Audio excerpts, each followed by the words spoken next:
Elon, if you keep doing crazy things and saying crazy things, people are going to think you're crazy. Guys, just 1 second here. So just cut it out, all right? Just cut it out. Anyway, we'll get back to this. We'll talk about this later. Hey guys, welcome back to the channel. So just talking to Elon here, and he'd be doing crazy stuff. Let me show you this. And essentially, this is the kind of stuff that he's tweeting out. He's tweeting out, and you can see this for yourself.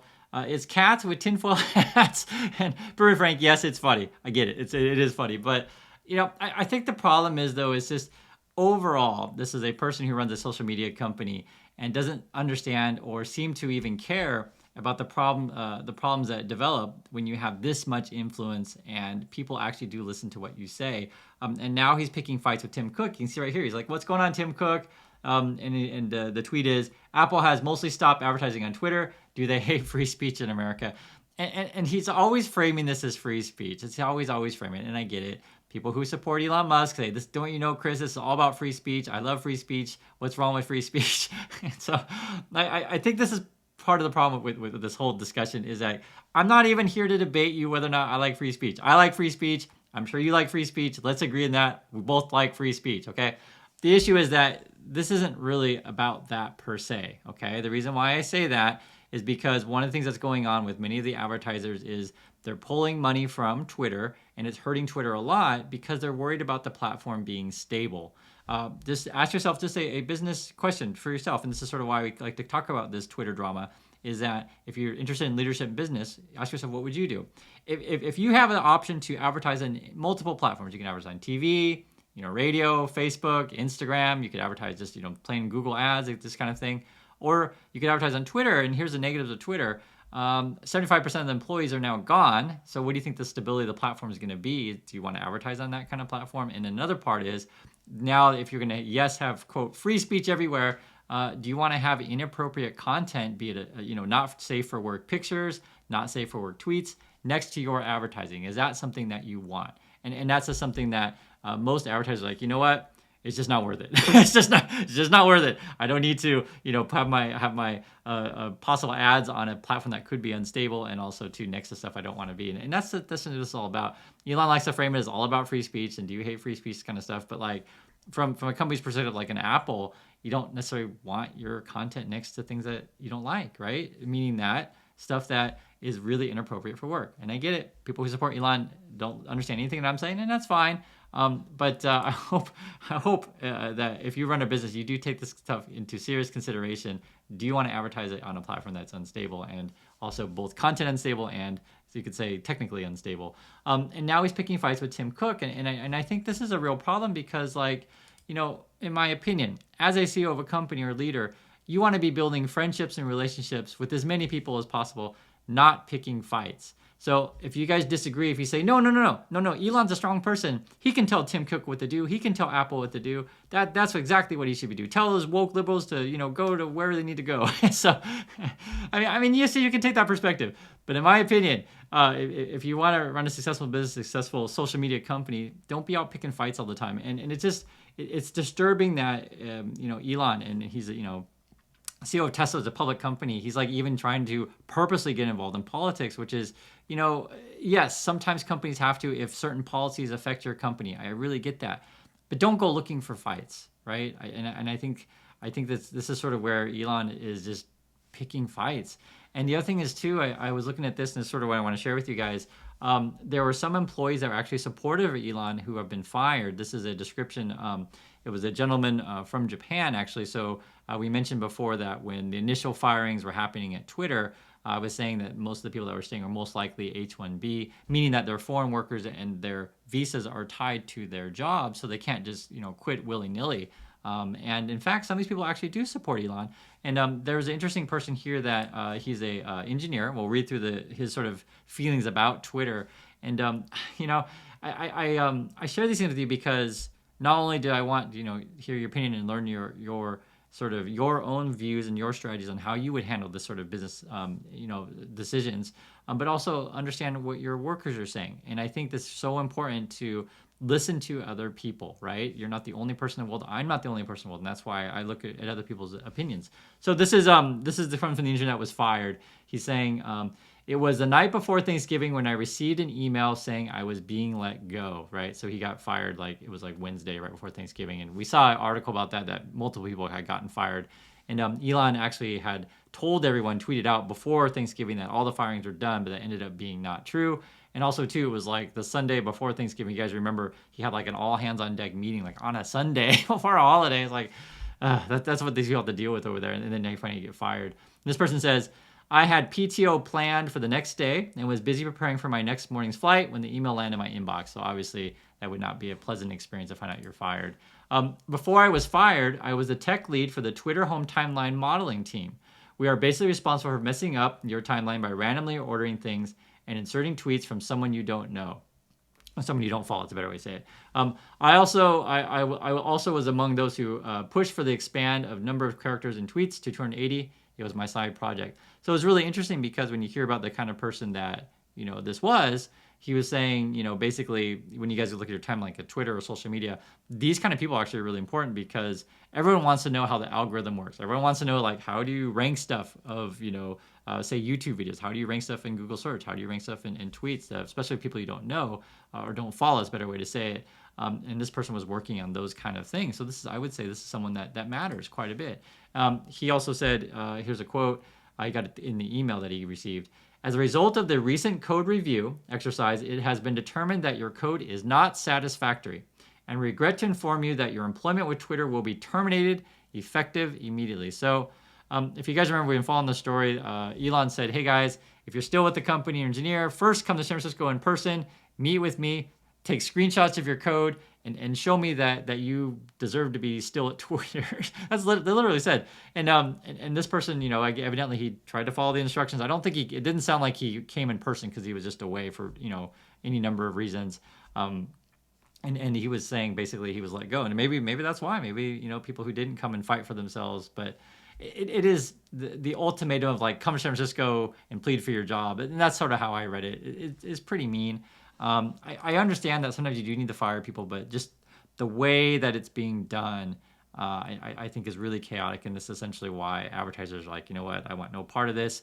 And this is sort of why I'm trying to explain to you guys, because, some people, they try to think that this is, all about, we just hate politics like that. Sometimes as a business practice, you just want to take the safest route for your money. I totally get why people will be pulling money from a platform like this because of these kind of situations, the way they're firing people and the way Elon is behaving. Let's take a look at more. This is from the engineer again that was fired. I feel like I would have been fired sooner or later. At least that's the general consensus with the majority of my colleagues. After speaking with others who were let go under different circumstances, I'm increasingly under the impression that the company under Musk is trying to replace the existing workforce with a cheaper and smaller team, like a total blood replacement. And that could be true, right? So from Musk's perspective is just get rid of everyone we have, hire cheaper people and smaller people, smaller teams. And one thing that I was thinking about is in terms of a business, and you have to ask yourself this question. We played a video before, I think it was like a week or so ago, where there was a Twitter employees and they all had like, it was like 9 years experience, 10 years experience working, working like really a lot. I don't remember exactly, but just very experienced people. And all these people are essentially, talking about being let go / fired. And you're essentially, if you are going to fire everyone, you're going back from scratch again. And I get it that the Elon Musk pumpers will be like, he can do it. He can do anything. And it's just like, you guys, this is a horrible situation. He bought the company for way too much money. I think they got to make like crazy payments of like $1 billion a month on or sorry, I take that back. I think it's like $1 billion a year on interest. So I don't want to exaggerate, but it's quite a bit, right? Because they essentially, the deal was $44 billion and it was like $13 billion in debt, and then the debt it has interest on it, right? So you got to pay like $1 billion a year in interest, and it's yes, you got to cut costs, but the problem is like you're also trying to change your business, and it's hard to change your business and fix things without people, right? And I guess theoretically he could fire people, but then as this person's saying, he's trying to look for yet cheaper people, and so. What kind of people do you think Elon's going to find if he's like, hey guys, come work at Twitter, work 24/7, have meetings on Sundays, don't sleep at all, sleep in the office or shower in the office, this kind of stuff. And we're going to not pay you that much money. So I mean, who knows? And this is more from the engineer here. It says, I feel sorry for my colleagues who have problems with their visa statuses, right? But I am lucky because I have a green card. I have some savings, and after tweeting about being fired, I've been flooded with exciting opportunities and invitations. I have no grudges against Twitter or Musk. I really wanted to witness how Musk will operate and change the course of Twitter 2.0, but I was just an employee. If the owner doesn't need my help, that's that. And I think, hearing from this person's perspective is a, pretty reasonable thing. So, he says he's going to get a job. It sounds like he's probably a talented person. He has a green card, but it sounds like, some of his other coworkers maybe not so lucky in terms of their visa status. And as we talked about before, if you're, a foreign worker, you get fired, you have 60 days to find a new job, or you got to leave the country. And the reason why I do feel for these people, and I think it's kind of a shame the way this whole thing is working out, is some of these workers you want in the USA, like some of these highly, skilled workers, engineers from any number of countries. And this is something that I can't stress enough. One of the things that really makes America great, and part of its advantage, is being able to attract highly skilled workers from all around the world to come to work for essentially the best companies in the world. And it's a shame sort of how these things are going. But also, to be fair, with sort of what's happening right now, the things that we're seeing is that much of the tech industry was bloated, right?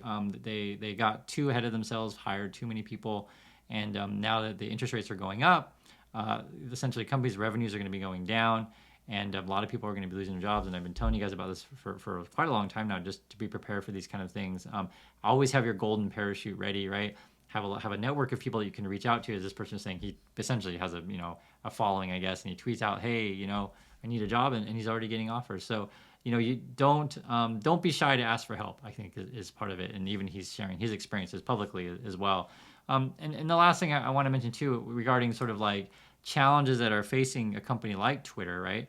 And I want you to understand, for all those people who are all about free speech and think it's only about free speech, just understand the complications of running a business like a Twitter. So this is an interesting headline I saw that says, Twitter searches for China protests bombarded by spam and porn, raising alarms among researchers. So the basic idea is that the way that the Chinese government is trying to get people to, like, how can I say, like, to try to, because China can't necessarily just block Twitter in USA or block Twitter in Australia. They can't.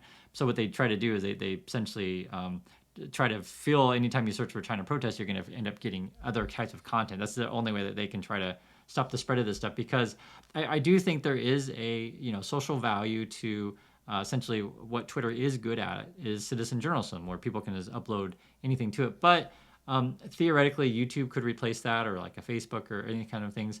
And Twitter could, theoretically come out of this okay. It's just going to be tough. It's just really, really tough. And because you have to do regulations in multiple countries. You also have to deal with your competitors. You also have to deal with advertisers are spending less money, not just less on Twitter, but just less everywhere. It is a tough environment, and you overpaid for the said company. And you're also breaking the morale of people. And when you look at sort of the social upheaval around the world, to where governments are purposely putting out misinformation. This could be China, this could be Iran, any number of bad actors out there. You do need some sort of level of people to fact check stuff, right?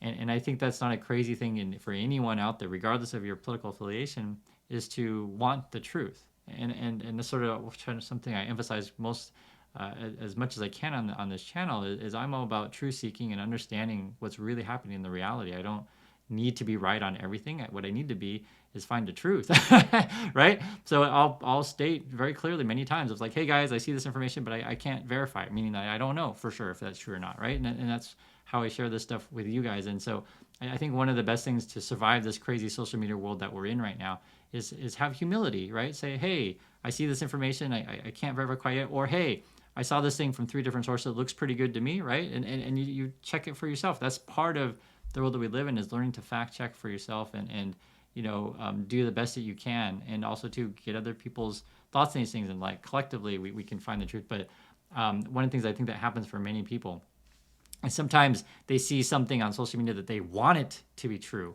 and then they ignore all the red flags that maybe it's not true.